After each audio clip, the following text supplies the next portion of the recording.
So like that way, Pirate has a little bit better stamina consumption when using Walk the Plank. That might seem a little bit weird to like buff that aspect, but it's to make it in line with the rest of the rules that we have everywhere else, and also like is in line with the Pistol Blast when you get guaranteed after a heavy. But we've also increased the revenge it feeds from 5 to 30. So that should make Oh Walk my the Plank and the Pistol gosh. Blast from it a lot less effective in ganks because you're feeding revenge much, much more, like 6 times more revenge when you do a Pistol Blast now than from before.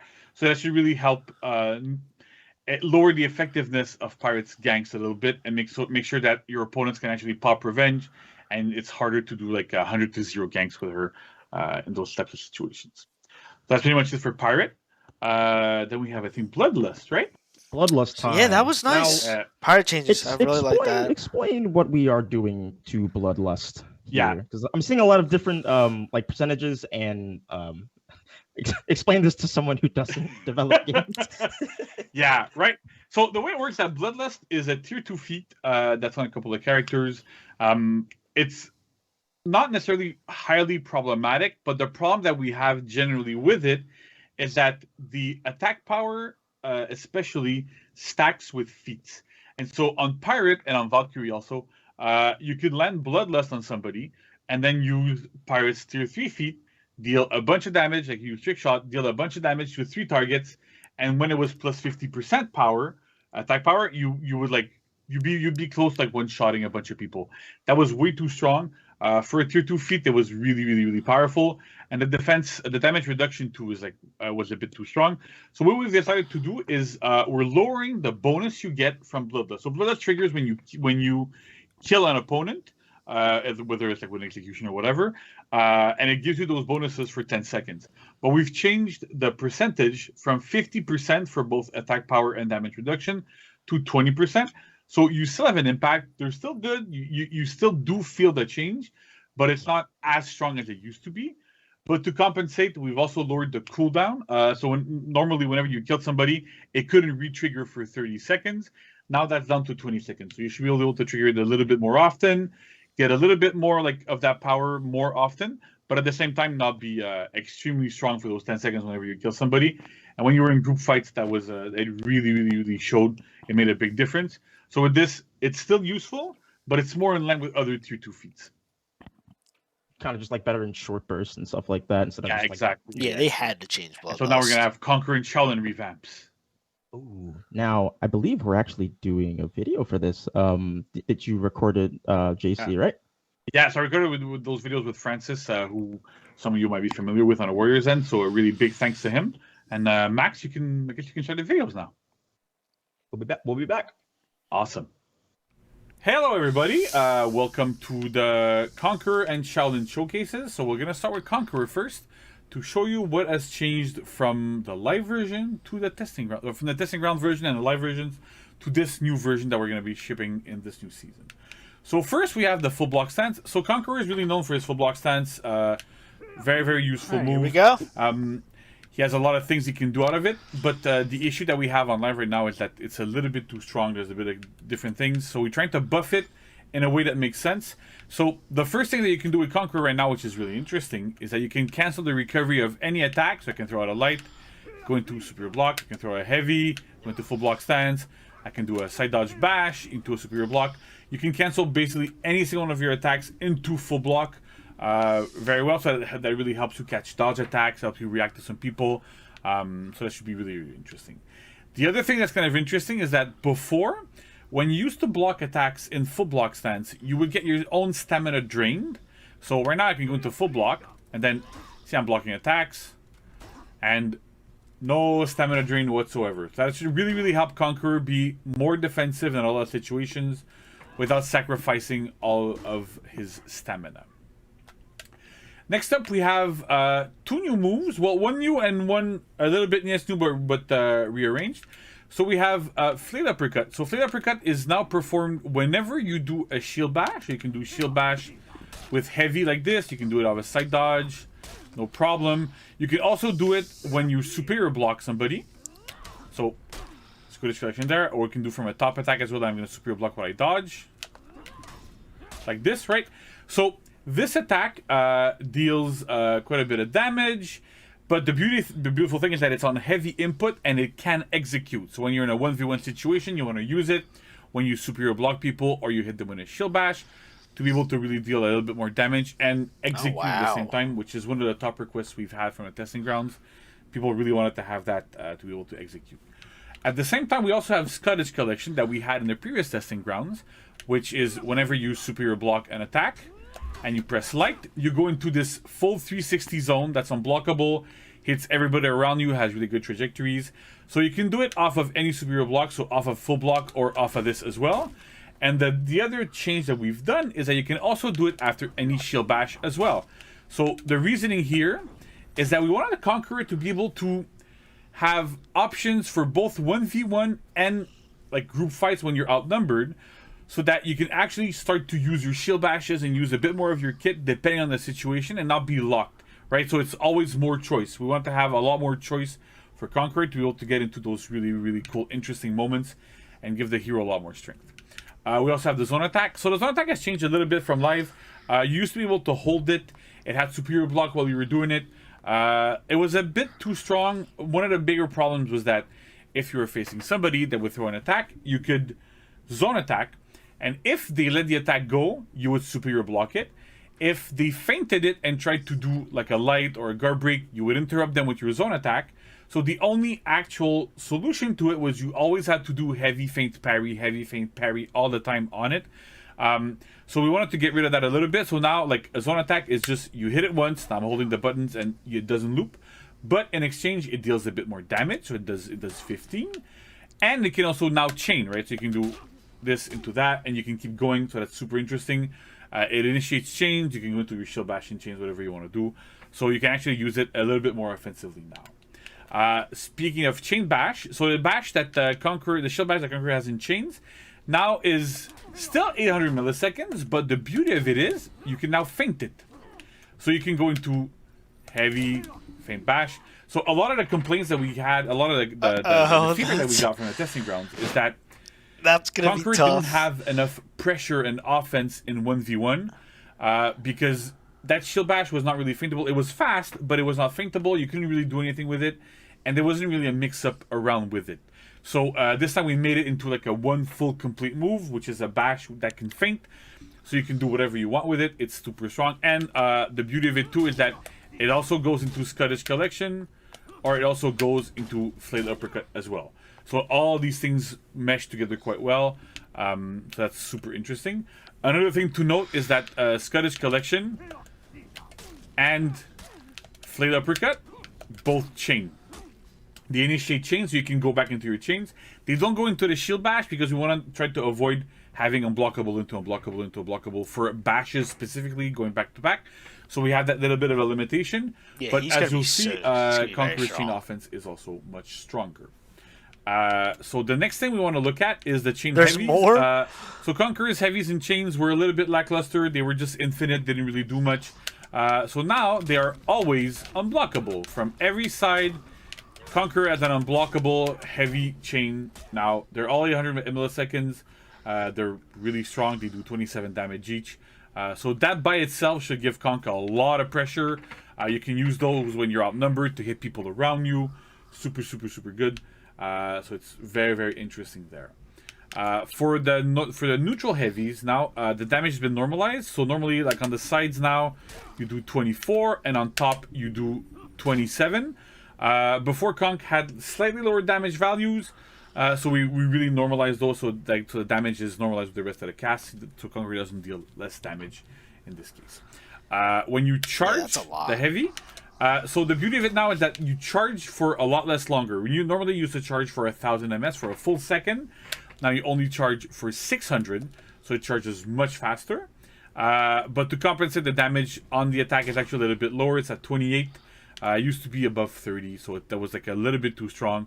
So with that around, like a Conqueror can still charge. It's a lot easier to charge. You get into those mix-up a little bit easier. You can like start to initiate from external if you don't want to do a bash to feed a lot of revenge. So that works really, really well. The other thing that's super interesting too is that Conqueror can now actually feint his heavies. So you can throw a heavy and feint it. It also applies to the heavies and chains. So Conq previously Conq could only really feint his heavies into a superior block, right? You can go to full block stance, you can still do that, but now you can actually do heavy feint guard break and actually do these things. You can do heavy feint into a parry, into whatever you want to do. Works much better. So that's quite interesting, and it works really, really well. And the last thing I want to point out is that in the last testing grounds, Conqueror we had removed his infinite light chains. We put them back, but we put them back exactly how they were on live, meaning that if you do the same direction, they are still very slow. We wanted to make that change so that Conqueror wasn't really negatively impacted in his minion clear, which was a bit of a problem in the testing ground. He's but at the same time, strong. we want to make it a bit easier for some players to react to those infinite lights. It can be kind of overwhelming at lower skill levels to have infinite lights in all three directions constantly. So by doing that, at least you only have to really care about two, because if you use a previous direction, it's a lot easier to block. So that's about it for Conqueror. So next up, we're going to look at Shaolin. Alright, so now we have Shaolin after a really nice Conqueror. So for Shaolin, what we focused on quite a bit is key stance. More like an easier access to get the key stance, but also getting better flow for the hero in general when you are in key stance and all that sort of stuff. So let's go into it first of all. So first off, key stance. The lights in key stance are all enhanced. I'm going to do a top light now, and you see it's enhanced. You can do a side light. It's enhanced. Same for the other side. And it's enhanced, right? So they're all now 500 ms, and they're all enhanced. So that should give Shaolin a little bit easier time pressuring people with his lights when he gets into key stance. And as an aside, also the top one also does not stun anymore. The stun property there wasn't super useful. Didn't really give Shaolin anything good, so we decided to remove it. As for heavies in key stance, they are all now 800 milliseconds, and they are all undodgeable. So even top is undodgeable. It used to be unblockable. It was useful in some very, very niche situation, and we decided that it's better to have more consistency on having top and sides instead of having just sides and top be unblockable. Top is often the better option when you're doing undodgeable, because if your opponent dodges, like, because a lot of the times you can dodge and get an accidental block when you're dodging, whereas if it's in top, even if you side dodge, most of the time you're gonna get tagged by it, so that works much better. We also have Sun Kick. So Sun Kick now chains on miss. So it makes it a little bit safer against guard break. You can do a lot of different things with it, so that's kind of interesting. And it works really, really well. But the next big thing that we've done with Shaolin, which is super interesting, is that all the lights, so either like his lights like this, the heavies, you can do like this, or the Sun Kick Strike, this one, they all chain to the sweep now. So I can go top light into sweep. So every single one of Shaolin's key stance attacks that are done with light or heavy all go to his sweep now. You can't do it after Sun Kick because it wasn't that useful anyway. So we've moved that around a little bit. And so having it after any attacks actually really improves Shaolin's flow, because you can go, wait, I'm going to redo it again. So you can go that into sweep, into another heavy afterwards, that's guaranteed. That also goes back to key stance. So you can, in theory, go completely nuts, go like that, crazy, back into this. So you see the flow that Shaolin has is much better. When you get into key stance, you can be relentless in key stance and continually amazing. attack. As long as your attacks kind of are blocked, I'm gonna have to play Shaolin. you're still good to go. So that's super interesting. And on top of this, that sweep, to make sure that it's effective, it can also be feinted. It's 800 ms, but it can be feinted. So if your opponent is gonna dodge, gonna try something, you can always feint guard break, and then that guard break leads to a heavy, which leads back to key stance. So the idea is really, we wanted to make key stance really a central point of Shaolin, and to have that as his main source of damage really well. The next thing we've done is for his side dodge attacks. So before they were kind of a bit stranded. Whenever you used to do these, they're good, they have good trajectories, they're not that bad, but the problem is that you were kind of stranded, you were kind of stuck there.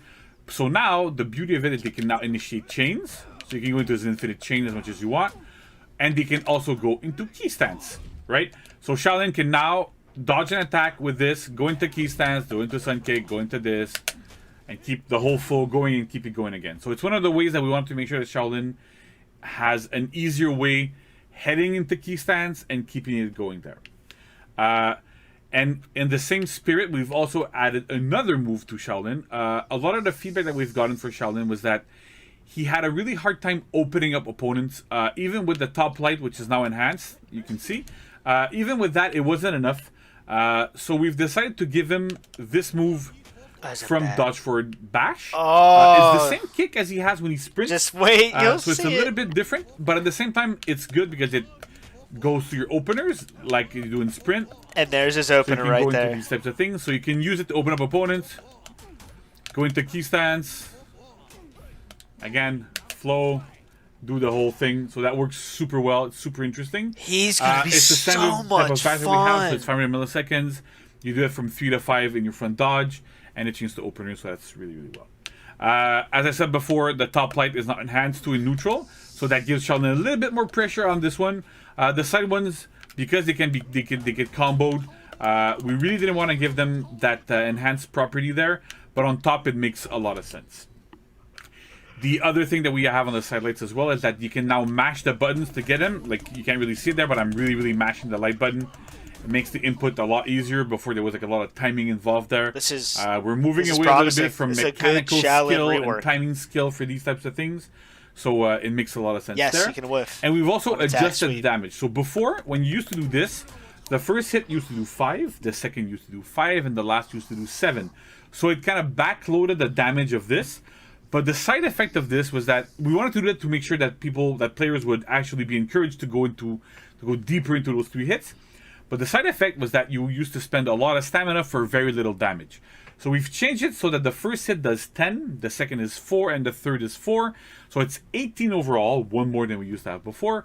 But on top of that, it also front loads damage. So you get 10 plus 4 for 2 hits instead of getting 10. So you're getting 14 instead of 10. It's a lot more in line with the rest of the opener lights. Makes a lot more sense. Works quite well. And last but not least, we have Shaolin Zone. So Shaolin Zone attack was a little bit strange in that, like, if the second hit was blocked or landed, the third hit would always get blocked or always hit. It was kind of hard to understand there. It didn't make a lot of sense. You didn't really have any incentive to go in it. So we've changed it a little bit. So it's a little bit slower, right? So the second and the third hit are slower. The second is 800 and the third is 9.